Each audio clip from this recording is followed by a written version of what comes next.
Ang kwento ni Satyavati at Parashara. Unang bahagi. Si Satyavati ay anak ng isang mangingisda at minsang tinatawag na Matsyagandha o ang babaeng may amoy isda. Dahil sa amoy na nanggagaling sa kanyang katawan, siya ay iniwan ng kanyang tunay na ama, na ayon sa ilang bersyon ng kwento ay si Uparichara Basu, isang hari. Pinalaki siya ng kanyang foster tatay, isang mangingisda na siyang namamahala sa pagtawid ng mga tao sa ilog Yamuna. Isang araw, habang tinutulungan ni Satyavati ang isang rishi o matalinong pantas na nagngangalang Parashara na tumawid sa ilog, nakita niya ang kagandahan nito at agad siyang nagkaroon ng pagnanasa sa kanya. Sinabi niya kay Satyavati na nais niyang makipagtalig sa kanya. Napaggabag si Satyavati at nagsabing siya ay isang dalaga at kung may makakakita sa kanila, maaring masira ang kanyang puri. Siya ay amoy isda, kaya baka hindi siya kaakit-akit sa kanya.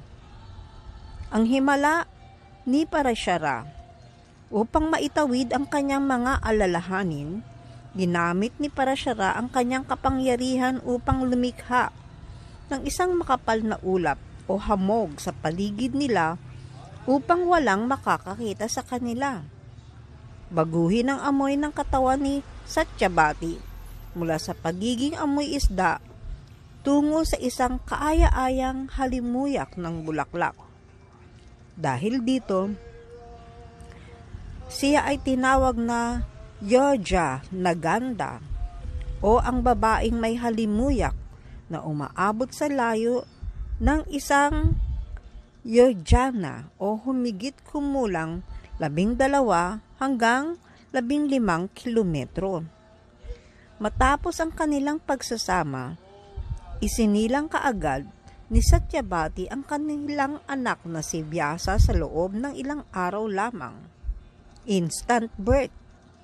Dahil si Parashara ay isang makapangyarihang rishi, pinagpala niya ang kanilang anak na maging isang dakilang pantas.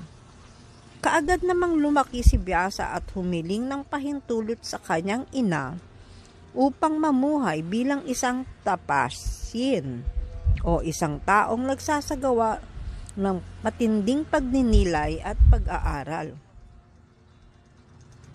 Pagkatapos ng pangyayaring ito, bumalik si Satyavati sa kanyang normal na buhay.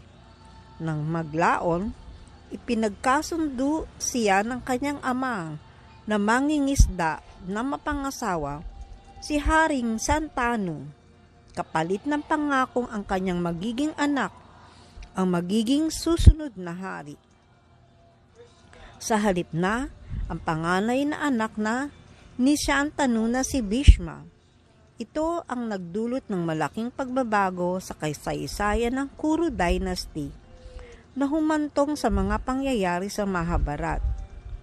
Si Vyasa bilang anak ni Satyavati at Parashara ay kalaunan ay ginamit upang isagawa ang niyoga, isang sinaunang ritual ng pagpapalit ng lahi, upang ipagpatuloy ang linya ng mga Kuru matapos namatay ng walang supling ang mga anak ni Vichitravirya. Sundan natin ang ikalawang bahagi ng kwentong ito. Haribol!